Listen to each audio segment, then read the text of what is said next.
उनको मालूम है बंगासागर में अभी रोड का स्थिति पहले क्या था, अभी ममता बनर्जी जी ने क्या बना दिया।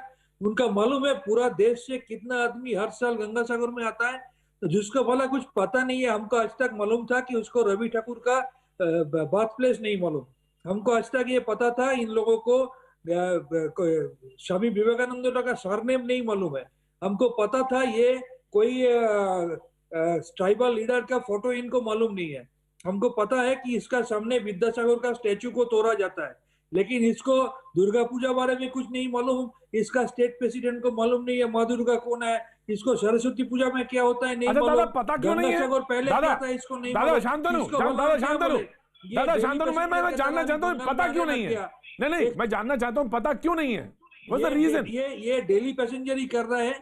बंगाल को शेरनी को रुकने के लिए एक होम मिनिस्टर को डेली पैसेंजर ही करना पड़ रहा है। इससे जी जी, ज्यादा मजे के बात और क्या होता है। हम तो मजा ऑफ ले रहा कोर्स, है। I right am feeling right. Proud कि हमारा लीडर को रोकने के कांग्रेस की लिए प्रवक्ता का भी मैं एक देश स्वागत का करता होम हूं, बहुत मिनिस्टर और बहुत प्राइम स्वागत है मिनिस्टर को कांग्रेस डेली की प्रवक्ता के। पैसेंजर ही मैं करना पड़ रहा ऑफ कोर्स मैं आता हूं आपके पास।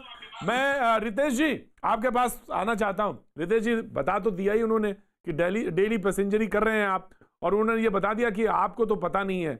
मैंने कारण जानना चाहा कि आखिर क्यों नहीं पता है, तो शायद कारण यही बताया कि जब डेली पैसेंजरी है तो इसका मतलब कहीं बाहर से ही आए हैं, और बाहर से आए हैं तो इसलिए आपको पता नहीं है, और ये मुद्दा बार बार वो उठा देते हैं। रितेश जी, बीजेपी का पक्ष ऐसा रखेंगे। ऐसा है कि राजनीतिक पार्टियों की मजबूरी होती है पार्टी लाइन पर बात करने का। तो निश्चित रूप से वो अपनी पार्टी लाइन के आधार पर उन्होंने अपनी बात रखी।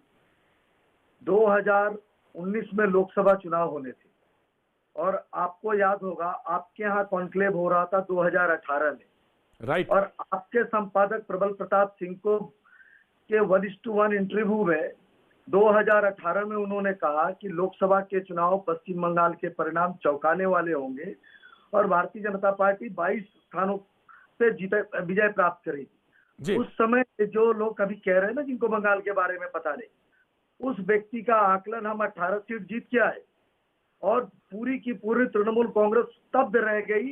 इसलिए बंगाल की जानकारी अमित शाह जी को कितना है, ये लोकसभा के परिणाम पूरे देश को बता दिया।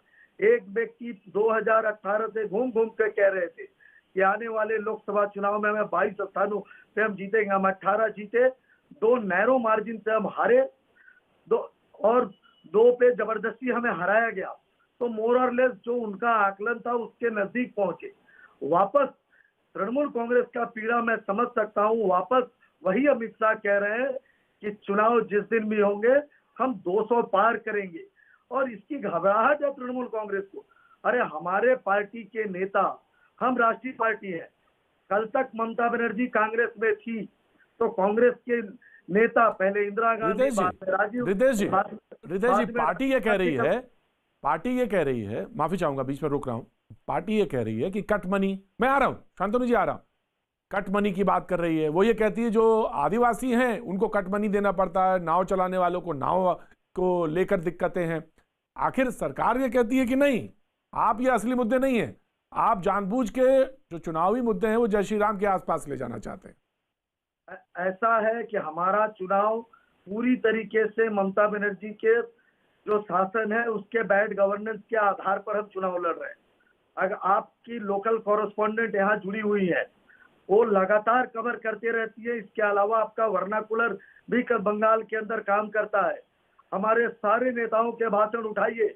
हम कोविड काल के अभी जिक्र कर रहे थे शांतनु से, हमारे सांसद, हमारे विधायक, हमारे प्रदेश अध्यक्ष को अपने क्षेत्र में लोगों से जुड़ने के लिए हाई कोर्ट के दरवाजे खटखटाने पड़े। इनके सांसद, इनके विधायक, इनके मंत्री सरकारी कार्यक्रम में इस बात को कहते हुए पाए गए कि केंद्र द्वारा भेजे गए चावल की चोरी इनके नेताओं ने की।